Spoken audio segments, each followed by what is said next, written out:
Alrighty, I think we're recording. All right, welcome back, everybody, to another Serious Angler podcast. Today with us, we have Rich Lindgren, otherwise known as Hellabass on YouTube, Twitter, and Instagram. How are we doing tonight, sir? Pretty good for a Monday, getting the week started, but excited to talk some bass fishing to stave off some of the winter that's coming here in Minnesota. So, Oh, heck yeah.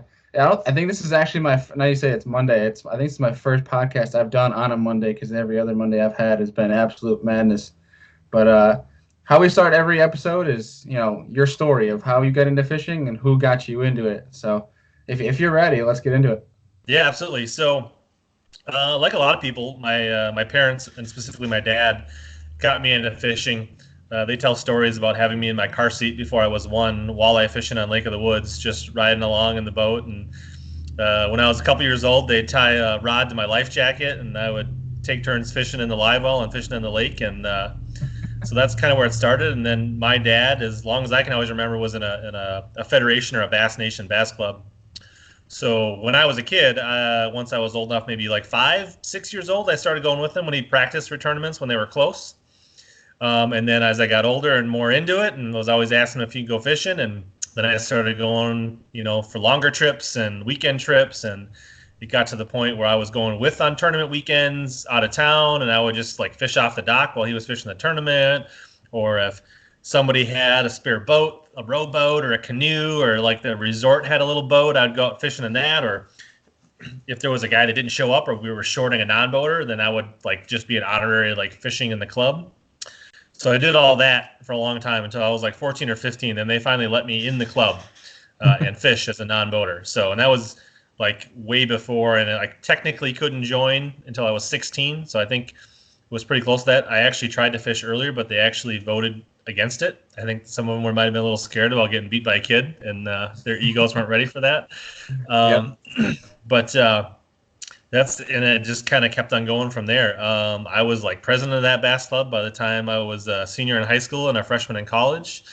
Did that for years and years. As I got into it, I started mixing in team tournaments and BFLs and weekend series tournaments back when we had that. Always been really active in the Bass Nation and the Federation tournaments. I kind of missed like the casting for kids. I missed the junior Bassmasters. I missed every time like something started, I was just like, it happened right after I got to that age, right? Like when I was at University of Wisconsin Stout, they were just starting to have a few bass clubs at like Purdue and Indiana. They weren't like full-fledged, like big deal like they are now. So, But yeah, it's always been a passion of mine. It's pretty much the only thing I do, balancing work and family. I've given up softball and fantasy sports and hunting and all that kind of stuff, and I'm just focused on fishing and things related to fishing. So, nice. Is it kind of weird for you this time of year when you're seeing orange out in the woods and guys parked on the side of the road where you're not able to go out in the woods? You just going on your way to the lake? Yeah, not so much. I mean, I deer hunted until I was in college, and it basically became a thing where I only had 2 weeks of vacation or 3 weeks of vacation when I was younger, and I just could not choose hunting over bass fishing for taking time off from work. So it just kind of, having to prioritize, not be able to do everything all the time made me just kind of, pick my passion, and then it just kind of was a natural thing. So I have nothing against hunting. I talk to my buddies are hunters.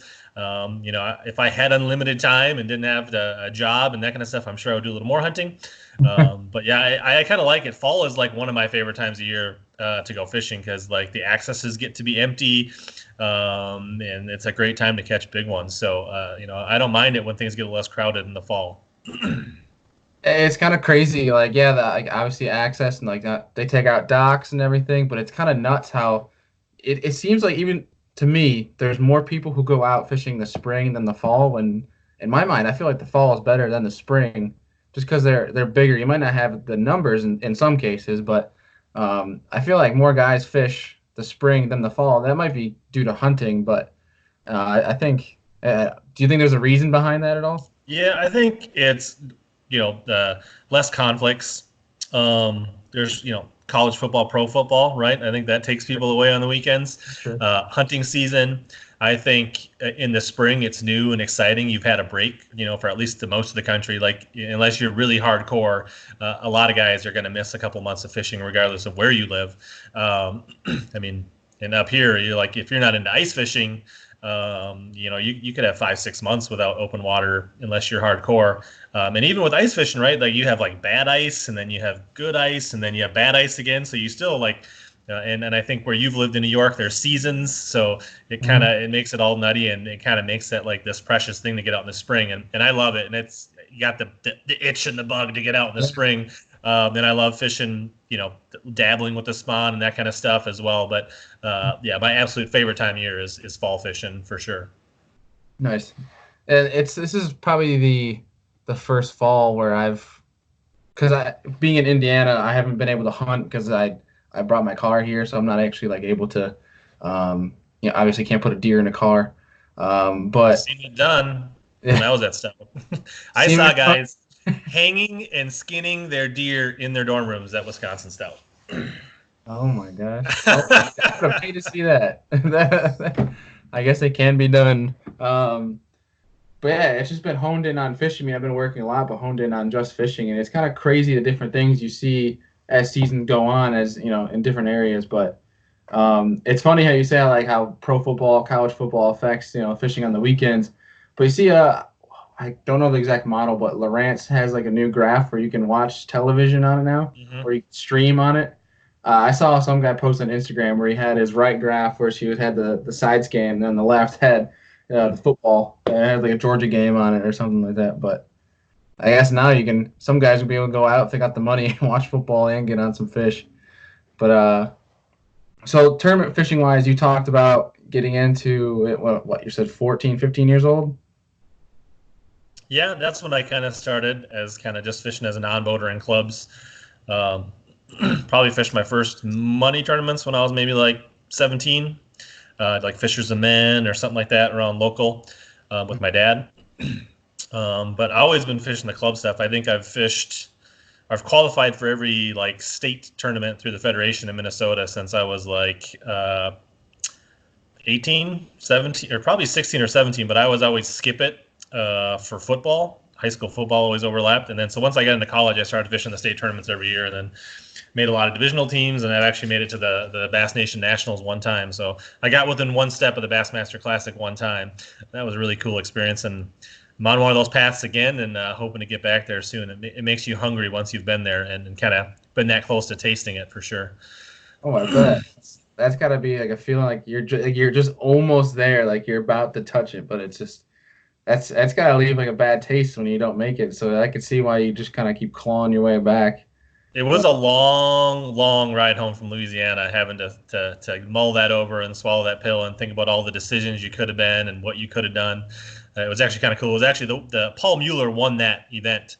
Oh wow! And that's what got him into the elites, and which has kind of jump started his career. So it's a lot of cool. A lot of people don't know that, but there's a lot of guys that get their start. Like Iaconelli and Mueller and Paul Nick. All those guys came up and really got. I mean, they're excellent fishermen, but they took that grassroots path and took their shots and kind of got it. And once they got it, they ran with it. So yeah, that's awesome. And it's those long rides home where you kind of think about things and you kind of beat yourself up almost.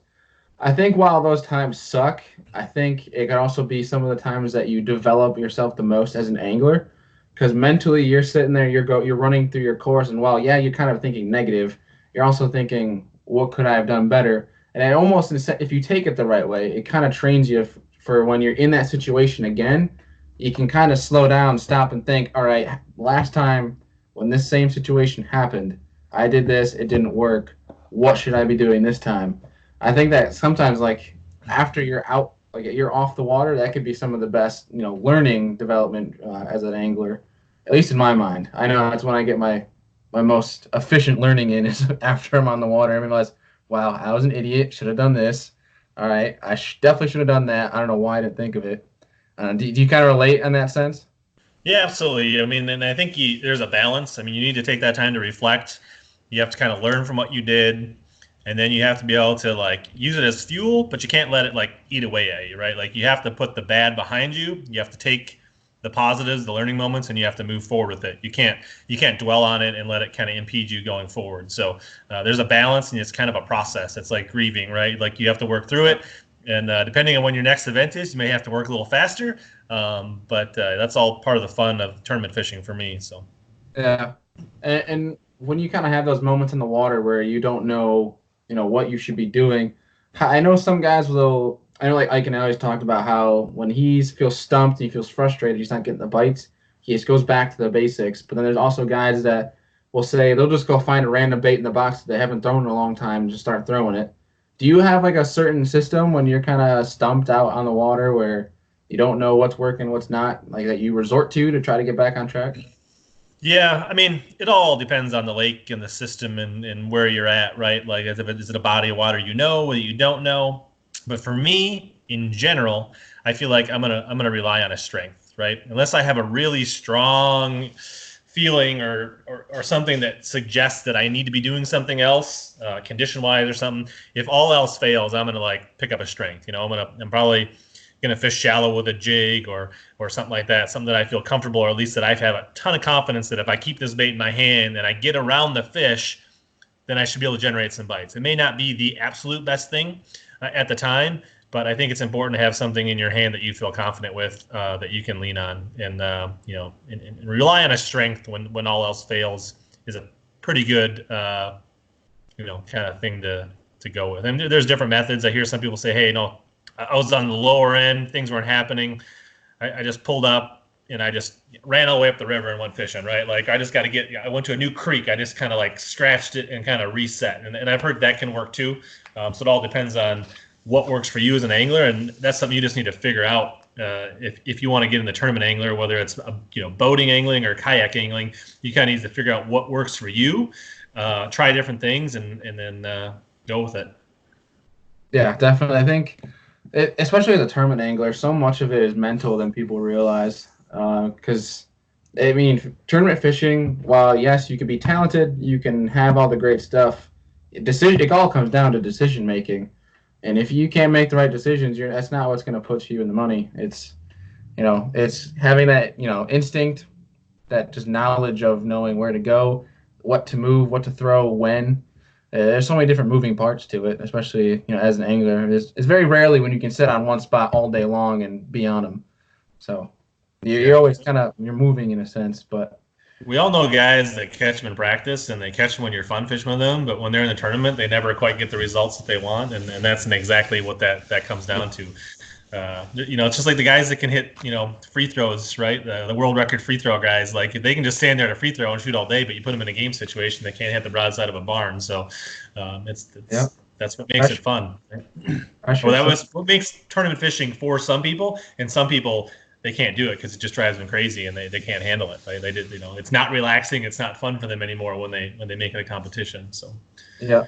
Some people just need that fuel. They need that kind of, when you're at blast off, that adrenaline's going, and you're kind of just like, it's almost like a bliss feeling of like, you kind of don't get it anywhere. It's kind of like you're sitting there in the net, like you say for football, like you're sitting there in the national anthem, game's about to start. It's almost that kind of feeling. Some people just live for that, and that's just, I think it's a big thing about at least tournament anglers. But it's kind of getting off of that. But when did you kind of start doing the YouTube? yeah, I kind of started a while back before it was like really cool. I've got some like pretty good videos that were done with like pretty bad equipment that are probably, I don't know, 8 to 10 years ago. Like, I don't know if you know who Josh Douglas is, but him and I are pretty good friends, and we've got some like old videos when we had like these opening day challenges and things like that, and we used to go out and record each other with these tiny little Memorex like terribles, like before smartphones had good cameras, and like and it was pretty good. I did it along with my blog for a long time. And for a while there, I was blogging like once or twice or 3 times a week. And I just, for some reason, I kind of got away for a while. Work and kids and all that stuff kind of got busy. And I kind of today wish I would have stuck with it, because I think it would have been a lot easier to keep that momentum than start kind of over. But this year, I kind of rededicated myself to it, starting back in like April when I went down to Gunnersville for the Central Divisional for the Bass Nation.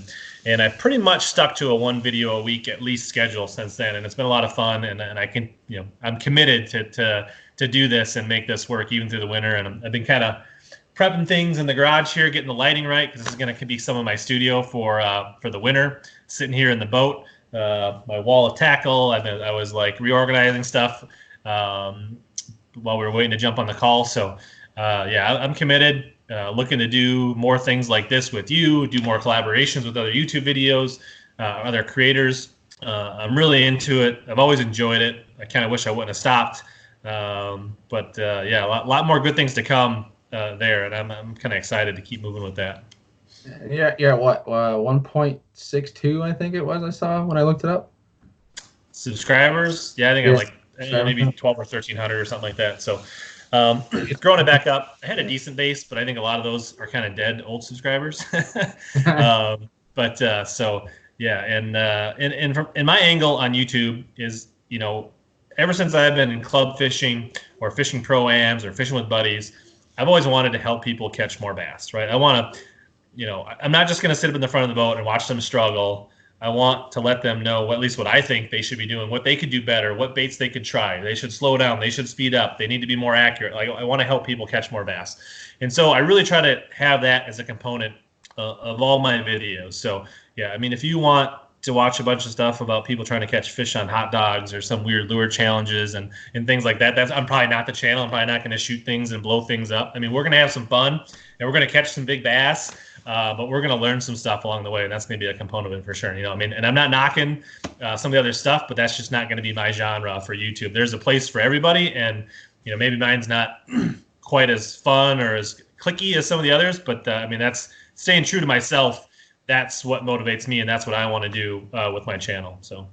Yeah, definitely. I mean, and not everybody can, pump out the same content and be passionate about it. It's the way I've been doing mine for 4 years, and I am by no means like going after it for the fame. As you can tell, I'm only at 260 subs.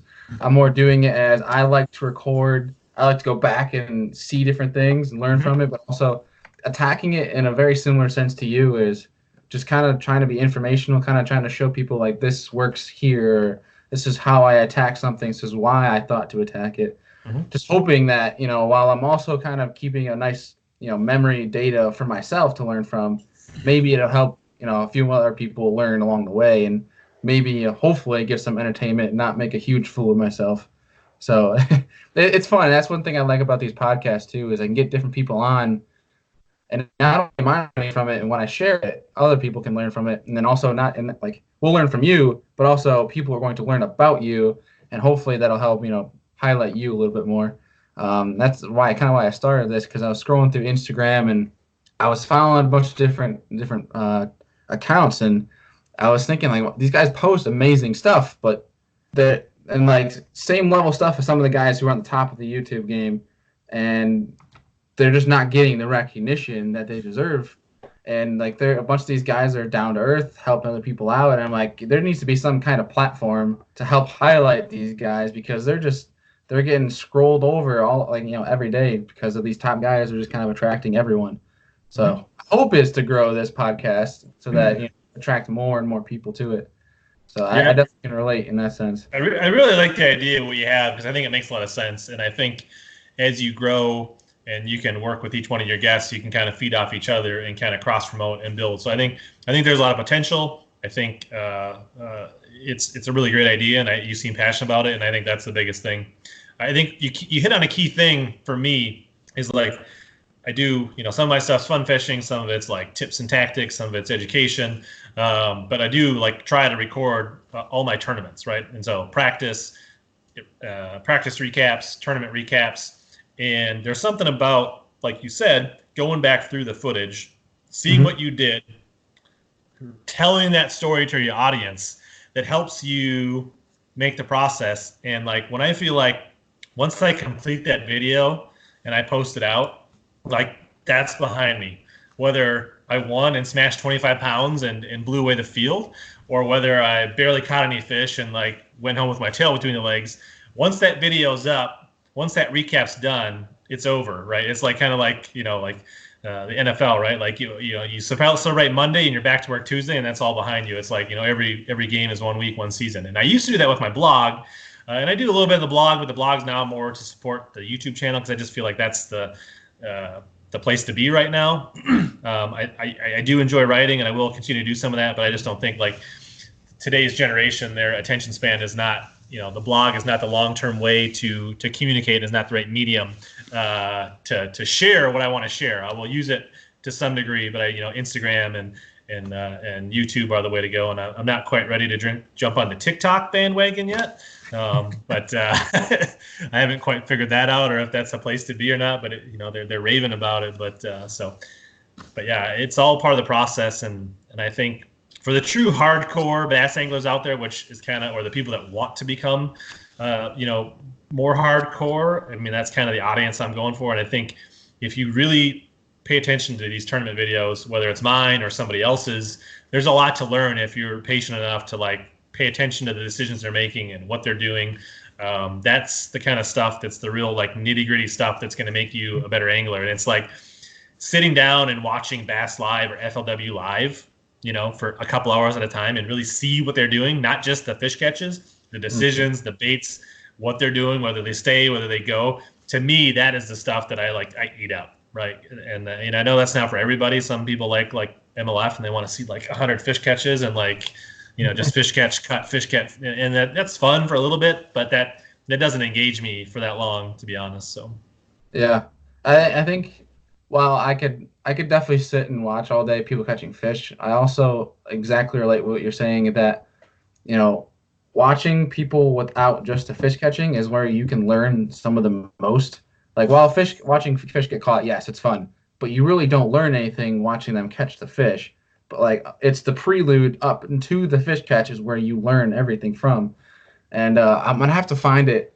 See if my parents still have the picture. They have a picture of me sitting on the couch with a notepad watching back when Bassmasters was on the Outdoor Network back on TV. TNN. Sitting there writing notes, looking up, glued to the TV, watching guys fish and whatnot. But it's people kind of complain about things getting streamed and what they want to see and whatnot, but I think showing fish catcher regardless, you can learn so much just from watching a guy and how he picks apart, especially the pros, and how they pick apart a certain body of water.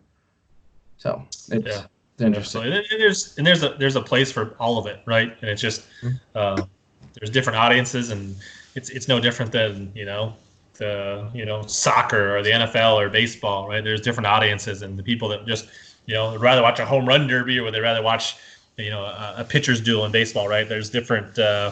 It just appeals to different audiences, and some of them are the majority, and some are the minority, and but that's the game. Yeah, it's interesting kind of when you dwell into demographics and what videos attract who, and you kind of, if you look into your Twitter, your YouTube analytics, and you see what attracts who and when, and how certain posts, certain times of the day, of the week kind of attract whomever.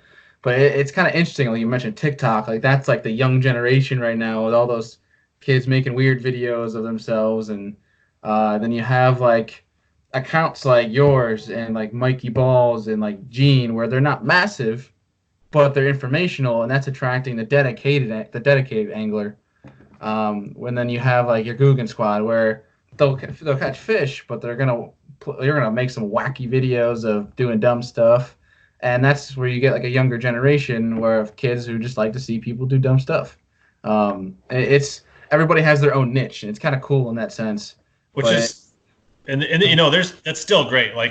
I don't want to undermine. I think what the Guggens are doing and those types of channels are really great, because they are probably reaching and exposing to a group of young generation of anglers that may or may not have got interested in fishing without that, right? Mm-hmm. So if a small percentage of those people that watch it for the entertainment end up staying hooked on fishing for their life, that's great for our industry. That's going to pipe more dollars into kids, buying baits, buying fishing licenses, someday buying boats, supporting this industry to hopefully, maybe make tournament so it's a little more profitable for pros, where they're not living on, fishing for each other's entry fees. So, yep. It's all part of one thing that we just, we want to grow the sport, and we all have our different voice and our different angle. And I think it's all important, to be honest. Yeah. And I'll be completely blunt here, and how I've heard a lot of people trash, the Guggen Squad and what they're doing, how they're put. So I've heard some people say how they give a bad name to fishing, but and personally, I would never use Guggenbase just because I know there's other brands that I've been loyal to, and it's that Mm-hmm. plain simple. But if when you look at the videos and what they make, yes, they're a bunch of clowns, but it's funny and they're a bunch of good guys. But the amount of people that I can't even imagine are they attracting to the sport, and how much they're showing how fishing is enjoyable and how different like in different ways you can have fun with fishing and getting outside. And hopefully once they're not once they're done glued to their phone watching their videos, they get outside and do such things. But it's they're attracting an I can't even fathom the amount of of the younger generation to that sport, and it's like exactly what you said. It's doing great things financially for the backing of the sport. It's bringing more people to the sport. It's bringing a greater appreciation to fishing, and not only is that good for the industry like production wise, but also it's good if more people are going out and fishing. That's bringing more money to the management and the wildlife services of the state, and that's bettering the lakes and whatnot. More people are buying licenses. It's good overall. I think any account that shows fishing and or hunting, whatever it may be in outdoors, in a positive light is a beneficial service because it's going to attract at least one person, to whatever activity it may be. So Yeah, absolutely. I mean, I'd much rather my kids watch some kind of silly fishing, camping, outdoors video than some like 10-second challenge or how to make slime or like all the other stuff that's on YouTube that is ridiculous and not related to the outdoors. So yeah, yeah, let's make fun and have fun. At least get outside and do something, right? So I'm all right. for it in that respect. It's not going to be what I'm going to do, but hey, hopefully a little bit runs over their cup and some of those young anglers take the next step and want to follow me someday and or somebody else like like Gene or any of those guys or like Scott Martin's a nice. I mean, he does a great job of doing both. He does a little bit of Right. wacky stuff, and he shares a ton of knowledge. So there's a lot of different ways to do it, and I think it's a great medium. And whether it stays YouTube, but I think that's just the way we're going to share information, going to learn. There's just not Mike Iaconelli's Fishing on the Edge was a great book when I was young, but I don't know how many people are going to pick up that book anymore and read it. So I kind of think like you interviewing people like this is going to tell some of those stories that are similar to what somebody might have read in a book or a journal or a blog back in the day, and this is kind of the Yeah. new medium to get some of that. So I kind of like that a lot. So Yeah, and I can kind of relate to that because you mentioned his book, but a lot of like when I go on long road trips and I'm driving for a while, I turn on the Bass University or the Ike Live show, different things like that. Like I know there's a kayak Legion podcast, different stuff like that I listen to. And I know the podcast community is not huge, but it's kind of revolutionizing, who are the readers, I guess, in a sense, where now they're going to go to maybe a podcast or an ebook or something like that. But now you bring up Scott Martin. Talk about a guy who has fun with just about everything he does. It seems like he's always joking around, trying to make some fun of something. Even if he's in the heart of a tournament, it seems like he tries to at least joke about something, yeah, even if he lost. absolutely.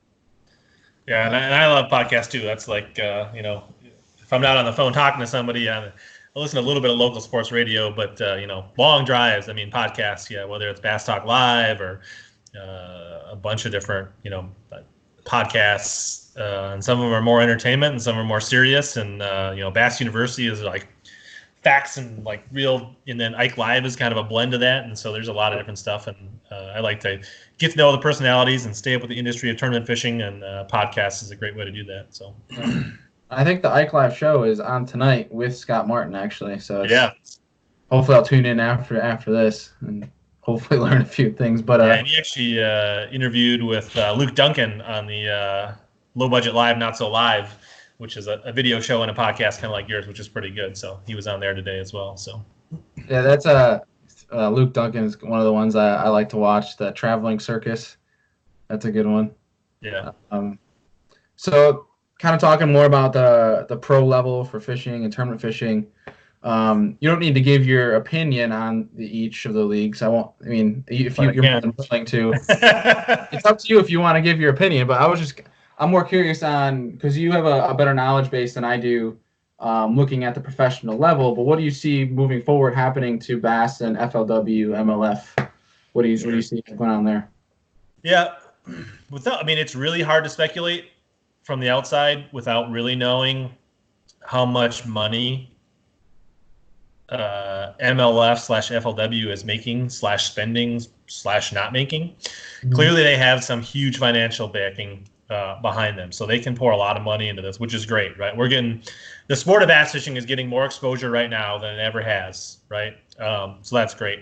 Now, whether they are going to bring in those non-endemic sponsors to offset that and turn that into a profitable model where the anglers can fish for not entry fees, right? I mean, they did not pay entry fees this year, which is awesome, right? I mean, like for bass fishing to be like a true, legitimate professional sport, we shouldn't be fishing for each other's entry fees at the top level, right? And that's just it's not the way it's been until literally this is the first year that's happened with MLF, and that's awesome.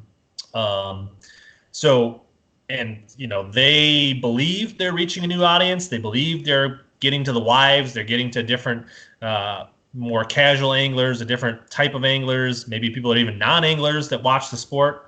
I hope that's true. Honestly, I don't have the data. I don't know what they're seeing. Hopefully, it is. For me personally, I love what they're doing from that perspective.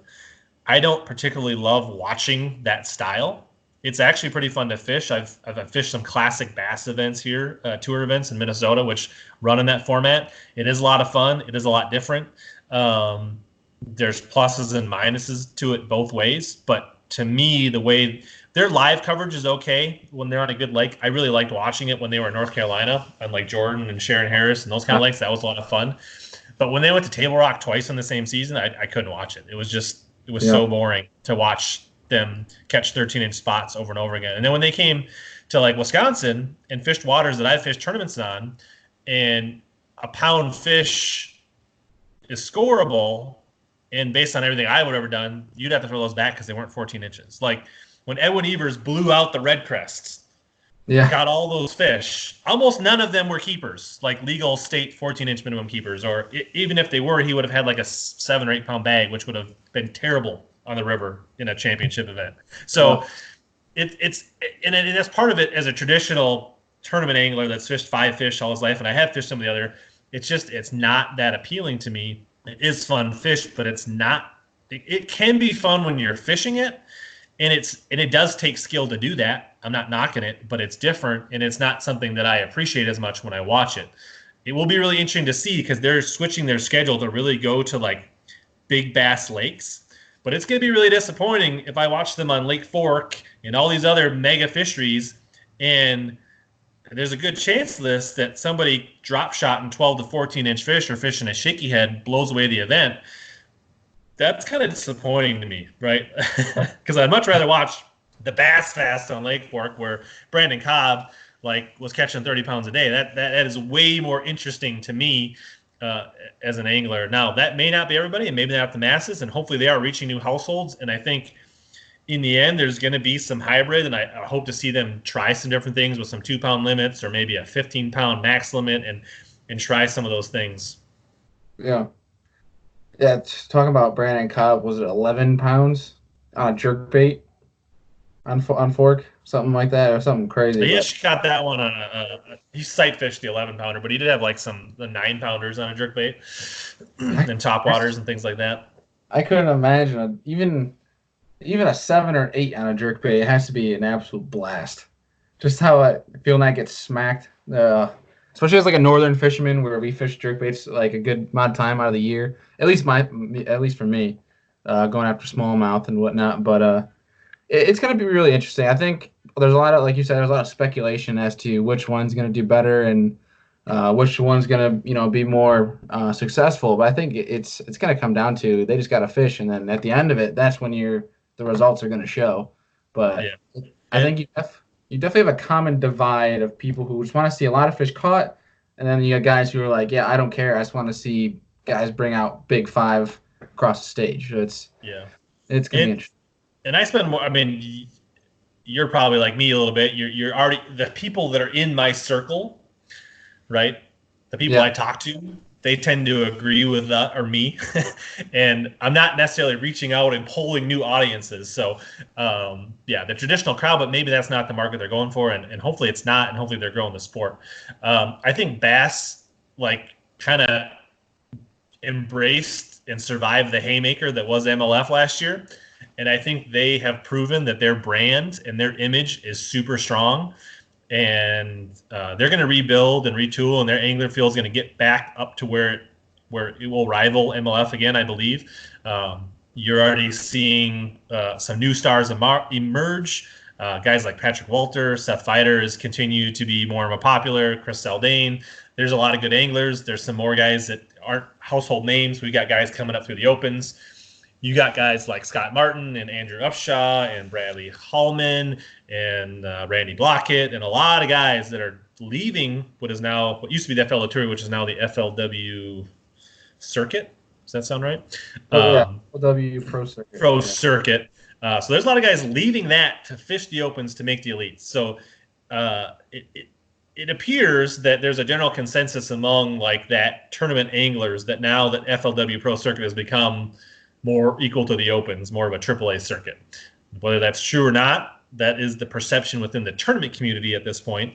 And so I'm excited to see a lot of these guys make the jump. Be interesting to see what guys like Thrift and Dudley haven't really said anything. There's a couple other big names like those guys. Not sure what they're going to do. Whether they're going to stick with FLW and try to make the BPT or fish both. I think like Josh Douglas, who made the Cup this year and had a top 10 at the Cup. I think he's going to continue to fish the FLW Pro Circuit and the Eastern Open. So I think he's kind of trying to play both, maybe ride the middle, not overcommit one or the other. So it'll be interesting. And I kind of feel from an outside, and this is just my assumption I think that they naturally, I don't know if MLF wants us to have, but I kind of feel like they do. They're basically trying to like shrink the FLW down. I don't think they want to have 150 anglers. I think they want to make this a little bit smaller, get it down to be like 70, 80. I don't know if they are just trying to do that or they want to actually like make it disappear and then like it'll just go from Costas to BPT. I'm not sure, but I definitely see like they're trying to guide this down a path to make it different than it was. I don't know. Honestly, I think if you really just want to like fish for money, I think fishing 2 or 3 of the Costas or the FLW series is probably the most profitable thing you could do because you can, for most of the country, you can fish close to home and fish like 2 or 3 circuits. Keeping your expenses down, moderate expenses with pretty good payouts. I think like there is some opportunity to like fish at that level and make some good money for an angler that hasn't been around. So that's kind of excited. Us in the Midwest got a little bit slighted. There's no trips to La Crosse. There's no trips to anywhere really near Minnesota, Wisconsin, in that area. But I hope this model works for them, where they fill all 8 divisions of the Costas, and they New York, the Northeast crushes it, and the Mid Atlantic crushes, and the South crushes, and the Southeast, to the point where that model works for them, where then they do think, hey, let's get a Minnesota, Iowa, Wisconsin, Illinois, Indiana division, right? Yeah, and fill that gap, and maybe fill some other gaps, and really make it where a guy that is a weekend angler, a guy that works 40 hours a week, that has 3 or 4 weeks of vacation, could step up and really give that a serious run without really spending a ton of money on travel, and kind of no matter where they live, and kind of take that step. So that I really like. They lowered the fees and the entry fees and the BFLs, which is cool. I'd like to get back to fishing more of those again if time allows. I'm all about fishing things that you can move up or qualify for championships. That's always been more attractive to me than team tournaments. So yeah, that was a lot of rambling. So no, it was actually it was insightful to listen to that, because you kind of learn a thing or two, and you kind of get a feel of a perspective on what's going on, what's going to happen. It's good to bounce your own ideas off of somebody else and kind of help each other build a better sense of what could come. And I think it's going to be very interesting to see what happens. And I think as this past year has gone on, I think most of us know, unless you're really, you're behind the scenes working for one of these leagues, you don't know what's going on until they post about it. Because I know isn't there like another another professional bass fishing league or something that's trying to Yeah, been the started. National Professional Fishing League. Yeah, something like Yeah, something. and that's not supposed to start for another year or two. But yeah, they're $5,000 entry fees, 6 tournaments a year, 30 grand. Like it's still big money. Um, it's an expensive sport, and they're still fishing for each other's entry fees. So, not sure if there's room for that. I guess we'll find out. I don't Yeah. know if that really grows the sport or gets new people in or not, or if that's just like more opportunity for like open anglers to like lump on top of what they're already doing, and maybe it provides an extra platform for those people that are like AAA to maybe make a living or be successful, and then get on a run and then create a bankroll that they would allow them to then move up to the elites or the FLW or whatever it is. So, um, yeah, time will tell on that.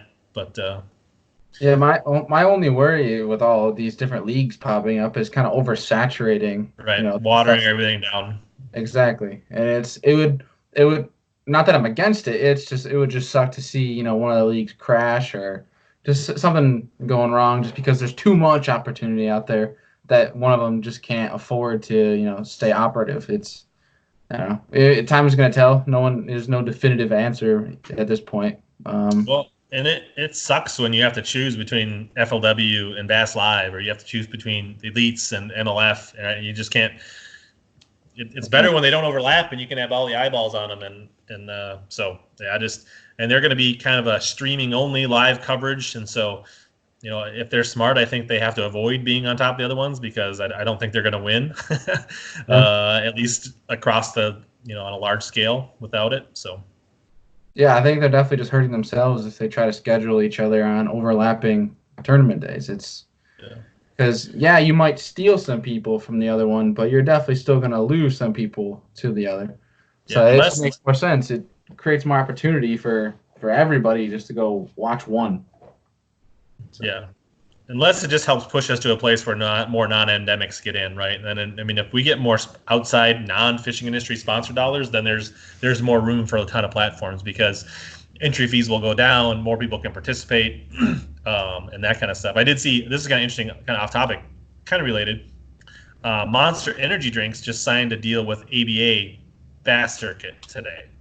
They announced that. I saw a press release and on social media, which I think is really cool because that is like a genre of non-endemic that I feel like why haven't they been involved, right? Like yeah, which one of your buddies don't drink Red Bulls and Monsters and that kind of stuff on their way to the tournament or keep a couple in the cooler or you know what I mean? Like or yeah, when you're driving home from a long day or traveling, like energy drinks make bass fishing go around, right? So whether it's sports drinks or energy drinks, I feel like that's a natural fit to with the fishing industry. So yeah, that's a great non-endemic. I just see that as like a step. Like, hey, that's great. Let's get Monster here and get Red Bull here and get Powerade here and right like that. yeah. We're like their huge target market. I think more so than probably actual athletes. Yeah, I could totally see like I don't know what a popular coffee company, but like a Folgers or something, kind of like a coffee sponsor, something Yeah, like that. 'Cause Folgers used to be a sponsor of the FLW Tour. oh, Scott okay. Suggs had Folgers. There was a team deal for Folgers back in the day when they kind of made their big push with Walmart for non-endemic. So, yeah, I mean, and maybe not Folgers, but even just like there's, God, I mean, they're like all these. I hate coffee, but Like but like there's all these like coffee internet companies and like bean growers and like it would be a great platform for them, right? Like all these K cups and traveling and all this. I mean, it seems like a great opportunity, right? yeah, and then you look at I think Jason Lambert just kind of took a page out of Palahniuk's book and went and got an RV that they sold their house, got an RV, and now you see RV companies and travel companies getting involved with Yep. athletes or not athletes, but like the anglers at least. It's kind of interesting when you kind of sit down and think for a while how many different sponsors could play a part in bass fishing and kind of help it grow and at least make life easier on the anglers because it's not an easy lifestyle. It's a fun No, lifestyle, but it's not an easy one. absolutely. You got to budget well. You're on the road. I mean, you can't. It's it's pretty difficult to live a very healthy lifestyle, at least per se. If you're dedicated enough, you could definitely do it. It's just a lot of guys. When you go through all that work and that prep, and at the end of the day, you only have a little bit limited amount of time. You don't want to sit down and take 30 minutes to make a meal Yeah, when there's McDonald's right there, Yeah. it's a Kind of lot. takes planning and preparation Yeah, to execute it on a to eat healthy and not spend a ton of money. It requires planning and preparation for sure. yeah, and a lot of diligence and kind of just self determination in that. It's so much. Willpower. Exactly. Yeah. I won't go buy that Taco Bell. I have this fruit over here, and I don't know, it's interesting. But yeah, kind of moving forward. Do you have any? Obviously you have tournaments coming up, and you've been diligent in your efforts with YouTube. Is there any future big plans coming up, or are you just kind of keeping up with the same pace you're going at right now? Yeah, kind of the same thing. I mean, trying to grow the audience. Hellabass on Instagram and Twitter and YouTube and all that stuff. And just trying to keep pace and kind of grow things, do more collaborations, bring more tips. This winter will be probably more tips and tactics, but I do got some footage in the archive, in the can, I guess you could say, to mix in some fishing. I hope to get my boat out at least once or twice more, do some winter fishing that might be kind of cool to see, like fishing the Mississippi River in snow. Maybe Black Friday that might happen. There you So go. we'll see. Otherwise, I'll be working on the garage here. Give you a little see this here. I'm trying to go too fast, but there's kind of my wall, and we're sitting in the boat. There's kind of a mess down here. We're prepping tackle. So Nice. lots of winter projects to get ready for next tournament season. Um, yeah, I don't know. That's just yeah. I want to keep going and hope to do some more collaborations with some people. I do some fantasy fishing podcasts, kind of like shows that I do with Bassmaster for that. So if you guys are into fantasy fishing, check that out. That's a fun way to keep in touch with the anglers in the sport. I think it's a fun way to keep up with how things are going, and it doesn't cost anything, and you can win stuff. So I encourage people to check out fantasy fishing, and I hope some of the other leagues like FLW used to have it. So I'm hoping MLF or somebody brings that back, so there's more to do in that space as well. Yeah, definitely. It creates more opportunities for fans and people to engage into, that, and it brings more initiative to maybe watch the lives. So Right, it's gives you. I mean, it's just like how many people do you know weren't into football until they played fantasy football, right? Like they didn't watch it, and now they just want to see how their players are doing. So the same thing is like you can check into bassmaster.com or check in live and see how your team's doing. So I think it's good. It's good for everybody. It doesn't take much time. I mean, you can fill out a roster in 5 minutes per week, so yeah, it's not a big time commitment. yeah, definitely. It's something I've done a few times, but it always just kind of slips my mind. I'm like, oh, there's a tournament coming up, and I watch all like the preludes to it. I'm like, oh crap about fantasy. So Well, I that's think you have to why market it a little bit better. I think it could you grow. subscribe to my channel and hit the notification button, and then when my video comes out, that's your reminder to fill out your team. Ding. Yeah. I love it. So, kind of moving forward, we had a pretty good, informative discussion. I think a very insightful discussion about professional fishing, tournament fishing, and kind of getting more into like less informational but more fun questions. If you had to pick one lake to fish for the rest of your life, what would you choose? Hmm. Well, I've always thought about like I'll give you a couple. I'll give you two answers. One like in Minnesota, and then I'll give you one maybe more across country. Because now that I think about it, like I've always thought like where would I want a house in Minnesota? And I'd be like, well, it'd have to be a lake that had largies and smallies in it, like Uh, pretty good size, but not like too big. So I always like Lake Pokegama, which has a great population of both smallmouth and largemouth, and has a lot of like deep, clean water, and you can go up the river and fish shallow. I think a couple years ago, you may recall that Bassmaster had their like bracket challenge there for the last couple people into the classic. So that's probably my favorite body of water in Minnesota. I think nationally, and because I think about this, I wouldn't want to be stuck in Minnesota. I want to fish year round, right? So let's move south. It would be someplace that has to have two or three or all three species. Um, Gunnersville was pretty cool. That's hard to say. Yeah, I would say maybe like Gunnersville or like Table Rock, something that has all three species. You can do a little bit of everything, a lot of variety, so something like that. All right, I like that. Now, if you had, I guess to say a favorite bait, I won't make you say one bait to use for the rest of your life, but a favorite bait where if you wanted to have the most fun out in the water, what would be the bait you're throwing? Yeah, for me, uh, probably a jig, a skirted flipping jig. I actually am, I guess, is a little bit biased, but I'm a co-owner of Bass Tech Tungsten jigs, and so that's kind of a passion of mine. So yeah, I would probably be a 3/8 or a half ounce, a flipping jig, probably oaky cross, probably my favorite color. It's kind of a blend between black and blue and green pumpkin. So I feel like no matter where I am, that those two colors blended together give you a really nice option that's going to get bit. Uh, and I'm probably going to tip that with like a speed craw or a menace grub. If I want to move a lot of water, maybe like a spicy beaver or something like that. Okay. And that's something that you can flip it, you can drag it deep, you can swim it. I think you can cover any water column you want with a jig. It may not always be the absolute best tool, but you can cover a lot of water with it and fish all the water columns effectively enough to know whether you're around the fish, and then you can make adjustments from there. So, there's always a jig on the deck of my boat for sure. Okay. I like that. I'm a big jig guy. I personally jerk bait's my favorite. You don't hear Sure. about that too often, but something about when you're snapping that and you get the rod almost out of your hand. But I It, do love a it, good flipping bite.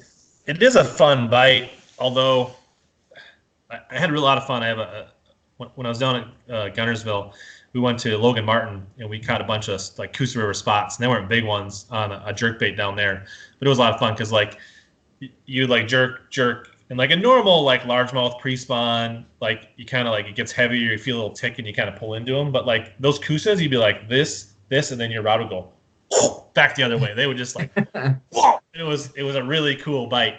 Um, so that was fun, but it's just it's exhausting. It's too much work. Oh yeah, it definitely hurts the wrist. I That's for have a huge a box of jerk baits that doesn't get used nearly enough. sure. That's funny. Yeah, my box of jerk baits has dwindled this past year. I've lost way too many. Because being from, I know you could relate to from being from Minnesota. The Northern Pike have a thing for jerk baits.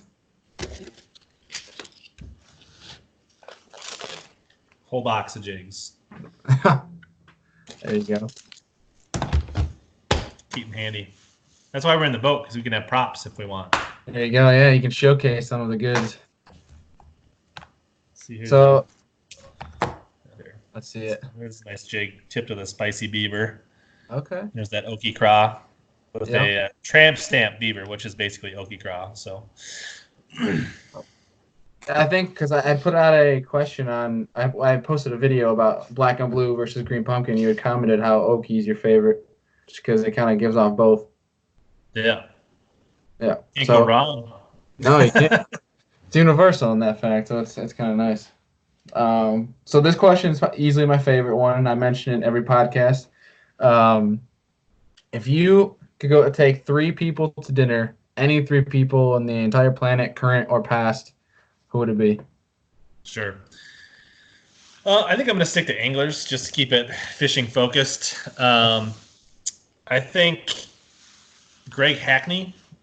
Okay. He's a guy that just seems pretty cool, down to earth, outdoorsy guy. I think we could really gel on this like jig fishing subject. I've always admired him as an angler. I think he'd be super cool, fun to fish with. John Cox. I love to fish shallow. I have 3 hummingbirds on my boat. They're mostly for show. Um, so to think that there is a way that you could win the FLW Angler of the Year and not have sonar or side scan on your boat, it sounds awesome to me. So I'd love to be able to fish with him or just eat dinner with him and pick his brain and maybe just absorb some of that mojo. Yeah, there's a ton, right? I could name like 20, but I'll say that guy that kind of appeals to me is MDJ, Mark Daniels Jr. He just seems like super he catches them, don't get me wrong, but a super genuine good dude. Like you never hear about people like talking behind him or you don't hear rumors about him. It seems like when you see him in his videos or you see him around, it seems like everybody generally likes him. And that just seems like a cool dude to have dinner with. Yeah, somebody good-hearted and just down to earth. Yeah, Just definitely. like that positive energy. Yeah, I like that. That's a good three. That's a power three right there. Especially John Cox winning the Forcewood Cup with a frog. Yeah, and then like if we're just gonna go on fishing, like now, I would say Wheeler. Like Okay. like He if it's just on fishing ability and like he seems like he's got the most going on out of any angler right now. So definitely. Yeah, he seems to just to crush him wherever he goes. So and it didn't seem to switching styles to MLF, he didn't miss a beat. Like he no, no, still it seems dominant. like yeah, it seems like every tournament he was up there with the top guys at least until the final day. So that's a good one. So now last question, another good one because everyone's answer is completely different. Your favorite fishing memory? Hmm. Yeah. Uh, so when I was a kid, I used to throw a weed walker. I don't even know what that is. It's like a moss boss, but it had a little propeller like that went Okay. inside of it. It's like a buzzbait stuck inside of a moss boss. And I was helping my dad practice for some club tournament in Minnesota, Wisconsin back in the day. And I used to throw that all the time. I was a kid. It didn't matter if it was bright sun, no wind. And I mean, like I was just chucking that. Like I just want to see, it's almost like a whopper plopper today, right?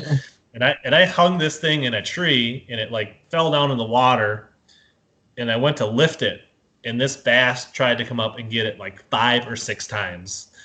And I just have this vivid memory, even though when I was like 5 or 6, he was just like boosh, boosh, boosh, and he never did get it. But I was just like, ugh, and I just like I was glued to that thing. I couldn't stop throwing it. That's awesome. It's like it reminds me of like SeaWorld of having like the dolphins and everything just trying Yeah, different.